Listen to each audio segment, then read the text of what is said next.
Number 1. 2 years ago, my life was completely different. I was in a sorority. I had a lot of friends. I was outgoing. That was until the night of our Halloween grab-a-date. For those of you who have never been in the Greek system, it's a party where you invite only one person as your date. I had recently met a gorgeous guy who was on my college's football team. I invited him, and he said yes, but that his friend from out of town had to go too. I convinced the naive freshman to take him. On the afternoon of the date, there was a football game, so, unlike the majority of girls and their dates, I had to wait for my date instead of getting drunk. The game ended with just enough time to take a shot of vodka with my date and the 2 other guys, before we had to rush for a bus to meet the freshmen and go to a boat, where the party would be held. I ended up finding my date and his friend rather creepy whilst on the boat, and ignored him for most of the night and danced with my friends. Unfortunately, my keys were at his apartment, so after we got off the boat and back to the Greek system, I had to return to his place. This is where things went wrong. I quickly went back to his place and grabbed my keys, but by the time that I found them, he had poured a shot for each of us. By this point, it was just me, his friend, and him. I at first declined, but they insisted I take it before I leave. I don't remember anything after that shot. The grab-a-date was on October 30th. Halloween morning, I wake up to a strange beeping. I was extremely confused and had no idea where I was, but I was terrified. I felt too weak to move, and after a few minutes, I realized that the beeping was coming from a machine that I was attached to. Even then, I didn't realize where I was. I just started yelling. After what seemed like an eternity, a grumpy nurse walked in. I asked her for a phone, which she gave me and left. In my confusion, I couldn't figure out how the phone worked, so I had to yell for her to come back. Eventually it was figured out, and I called my dad. This was the scariest Halloween for my dad. Waking up early from an unknown caller. That ended up being his daughter, 2 hours away, in the ER. After that phone call, I fell asleep, and woke up to my dad in the room, crying. It turned out that I had stopped breathing a few times that night. The first time was within half an hour of taking the shot. I later found out that, rather than calling for help, the guy left my body on the steps of my sorority, where, thankfully, another girl was coming home while he was walking away. She was the only one who called the ambulance. Unfortunately, I did not get tested. In my confusion, I refused to be drugs tested that morning, and kept insisting that I wanted to go home. Too weak to walk, I had to be wheelchaired out and then carried to my dad's car. My dad's partner works in the ER, and said that it sounded like I had an allergic reaction to roofies. One of my mum's friends from a hospital suggested that as well, but by the time I wanted to be checked, the hospital said it would already be out of my system. Later that day, I looked through my cell phone and found that I had been texting a few friends that night for help, saying that I was creeped out and that I was scared. I had also received a text from the guy, saying he wanted me to go to the bathroom and give him head. I decided to reply to his text and ask him what happened that night, and told him that I'd woken up in hospital. He replied with, "That sucks." As if this whole ordeal wasn't enough, after a few days when I returned to school and sorority, a rumour had started that I had had alcohol poisoning. When I tried claiming that wasn't what happened, people just told me I was too embarrassed to admit it. I was even sent to standards, a sort of sorority court where you get punished, and told I wasn't allowed to go to another grab-a-date that quarter. Very few girls asked if I was okay. I wasn't.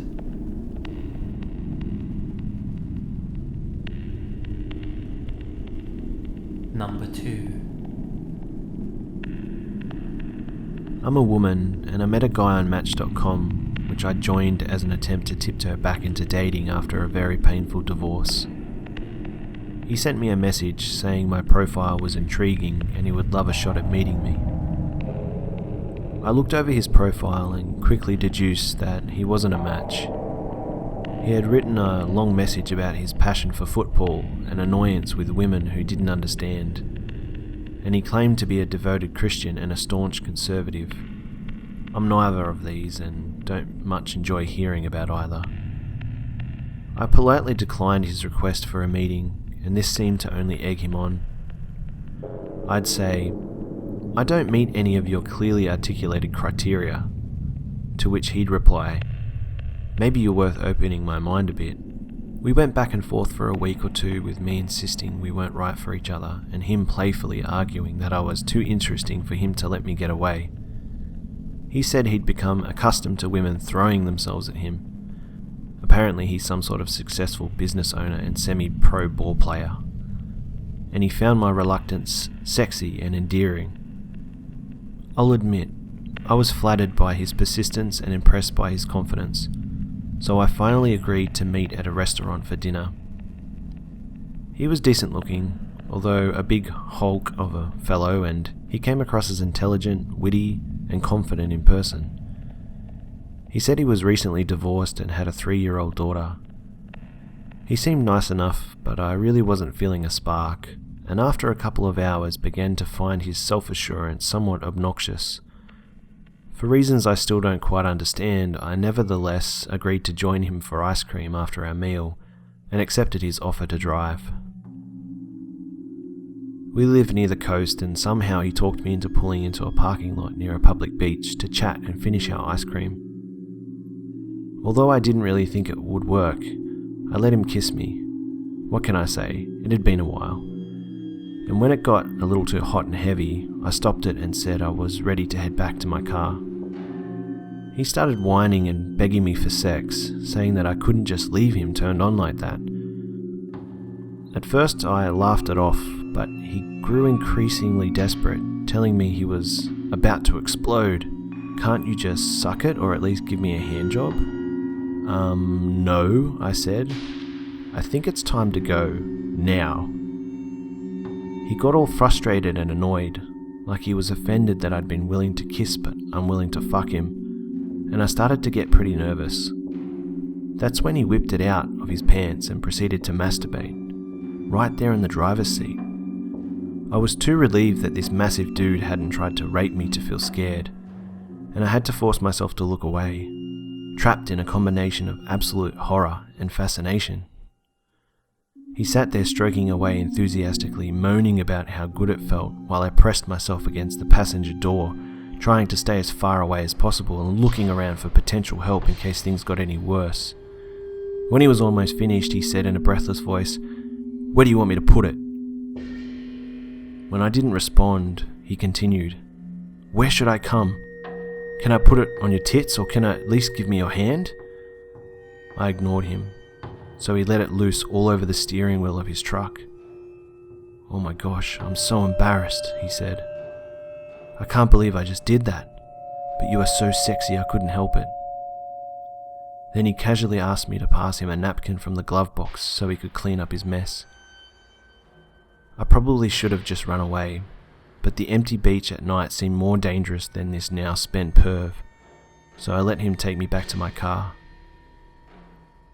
He acted like nothing strange had happened and told me he had a great time. As soon as I saw my car, I ran without even looking back and went home and showered. He actually sent me another message asking for another shot. I disabled my Match.com account and basically disappeared from the cyber universe for months. Technically, I think it probably qualified as some sort of sexual assault, but after telling the story of the master data to my friends over and over, I had laughed too much to feel traumatized.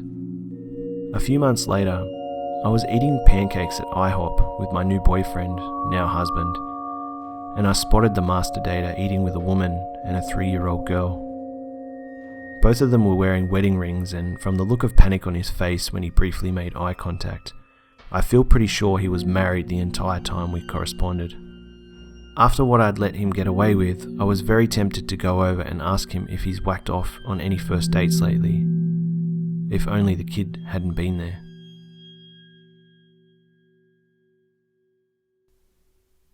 Number 3.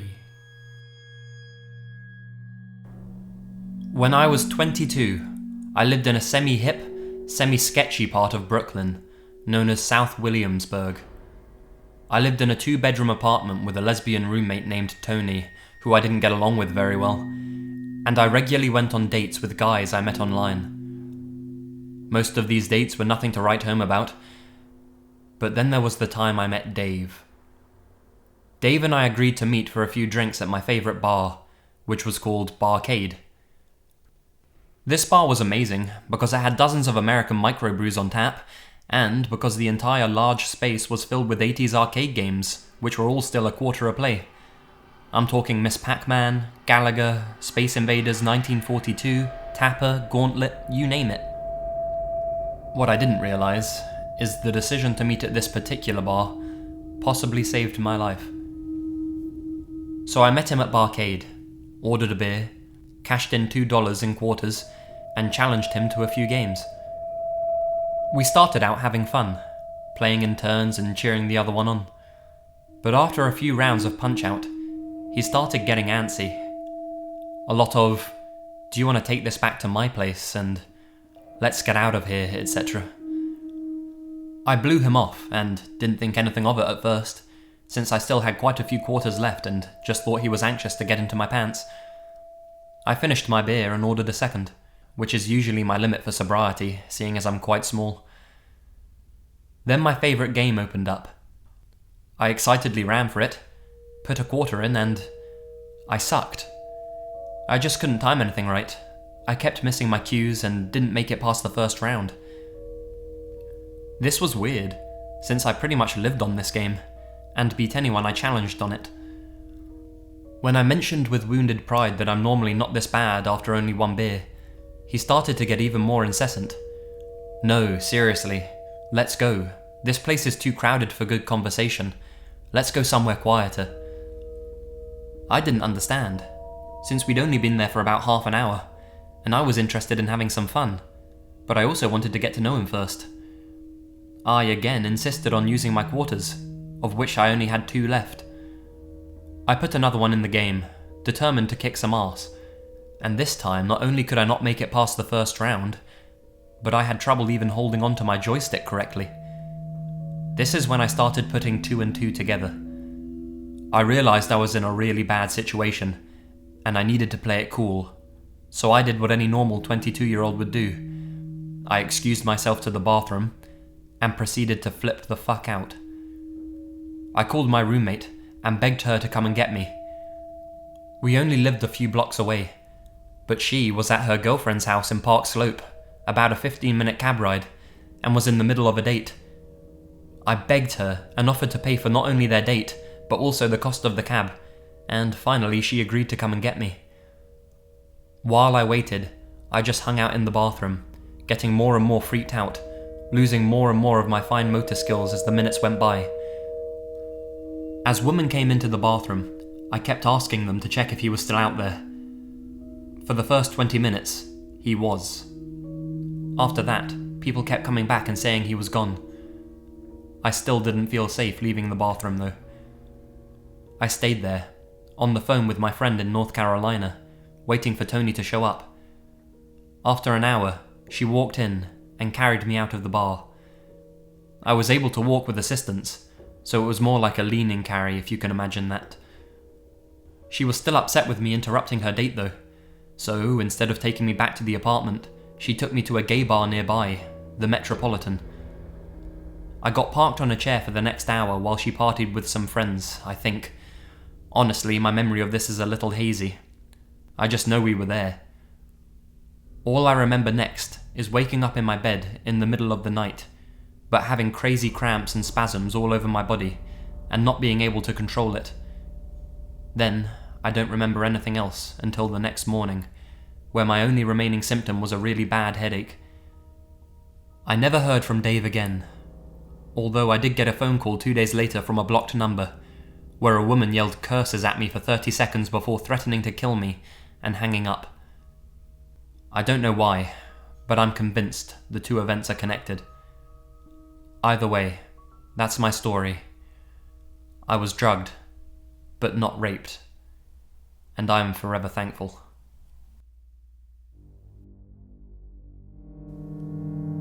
Number 4.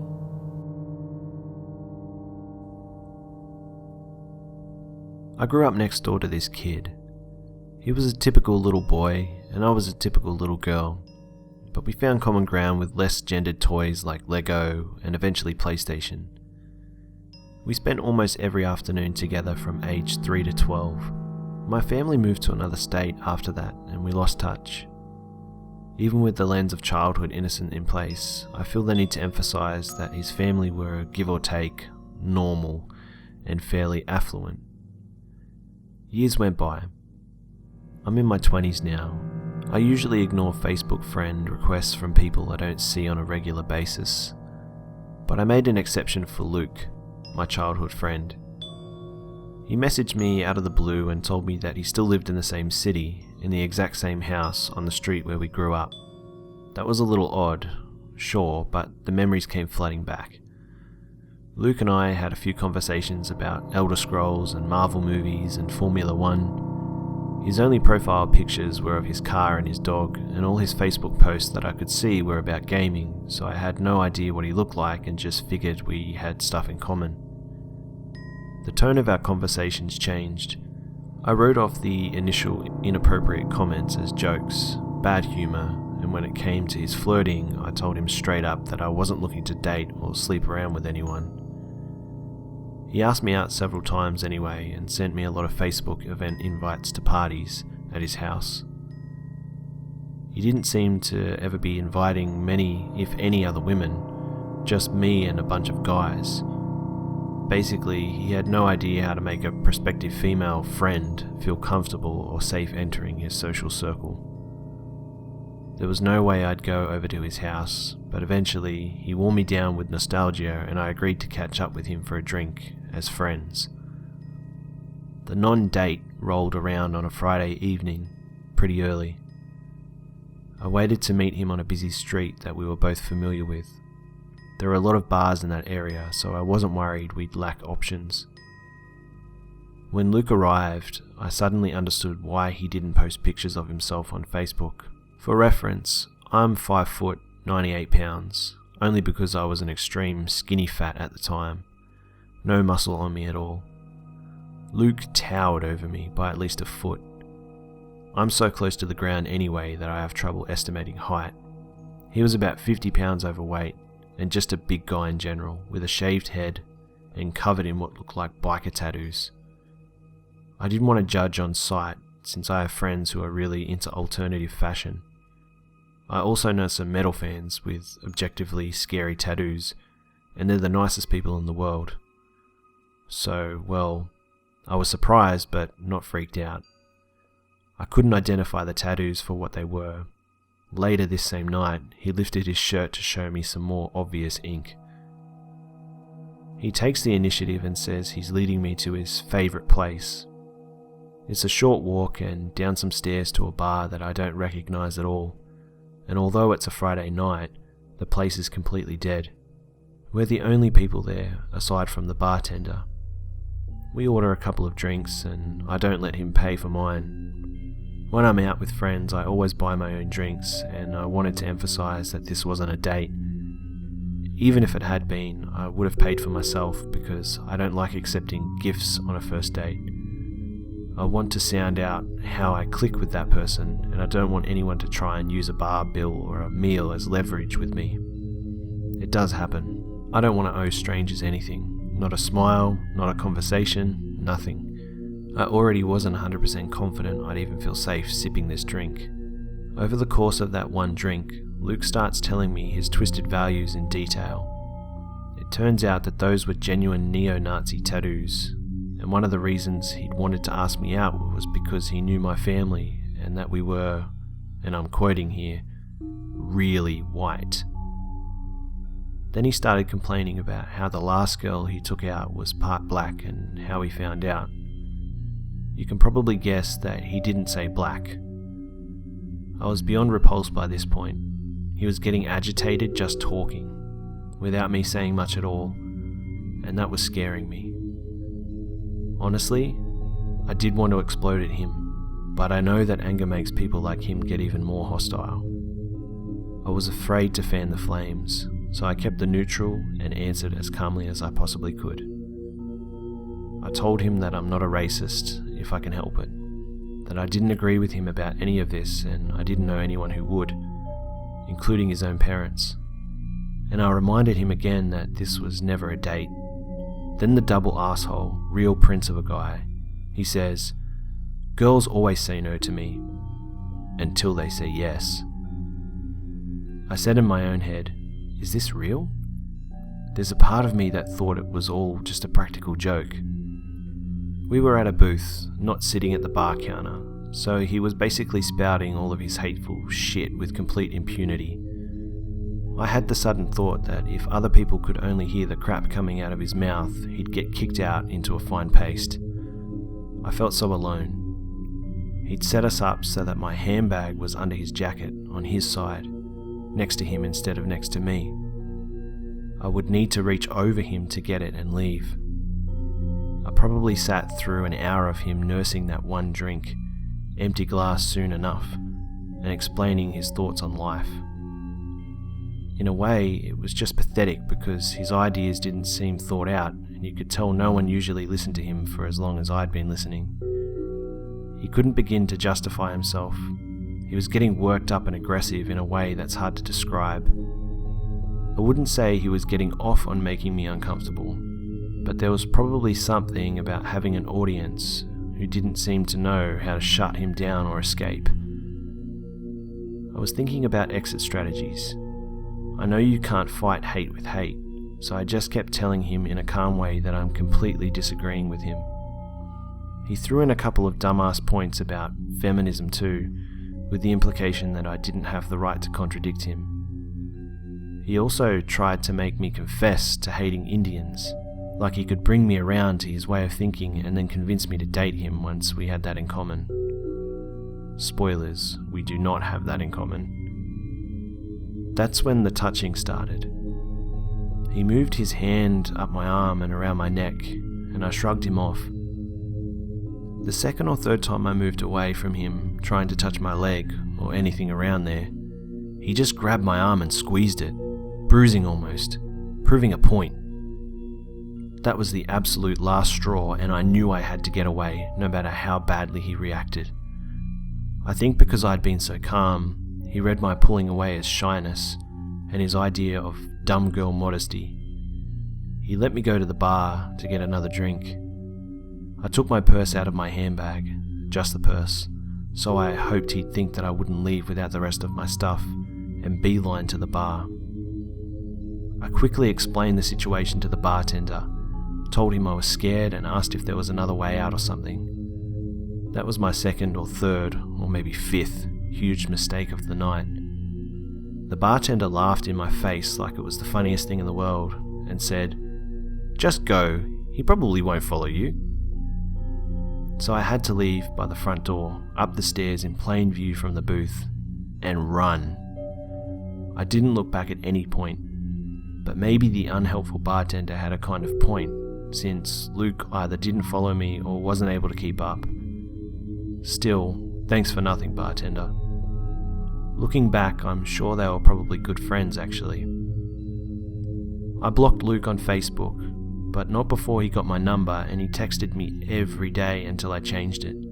I'm not proud of how I handled the situation. I don't think I did any of the right things or any of the smart things. When I read stories about badass kids on this subreddit, I feel ashamed that I wasn't able to do better as a full-grown adult. I'm stronger now, and oddly I'd dealt with worse things before that night, but that one just took me by surprise. I thought it was weird enough to warrant submission here. I still don't understand how someone my own age, with every advantage I had and some that I didn't, could turn into that monster.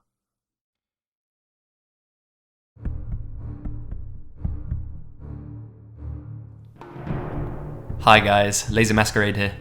On behalf of B Buster and myself, I would like to thank you very much for listening to this video, and we both really hope you enjoyed it. And if you did, you can go over to his channel by clicking the thumbnail on the screen and listen to another collaboration video we did together.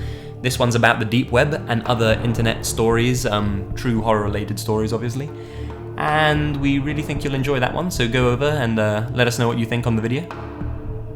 As always, don't forget to like, share and subscribe, and let me know that you want to hear more of this type of content from me. You stay spooky, and of course remember, the best things happen in the dark.